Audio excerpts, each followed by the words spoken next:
I onda sam počeo prakticirati islam, uzeo islam, počeo sam se moliti 5 puta dnevno.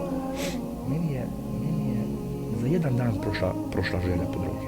Nema više želje. Gledaj, ja nema više želje po drogi, mene ne zanima droga. Mene ne zanima, ja sam kao otac car, ja sam kao muž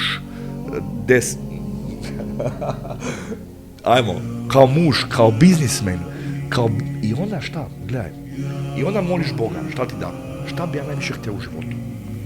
Ja bi najviše htio u životu da sam poznat borac.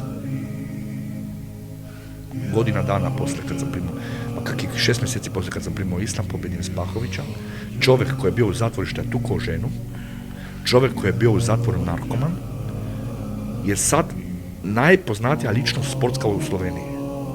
To ne možeš, to može samo Bog da napravi. Aj, reci mi sad jedan primjer, da je čovjek zbog porodičnog nasilja u zatvoru i da je za 2 godine prva zvijezda sporta u Sloveniji.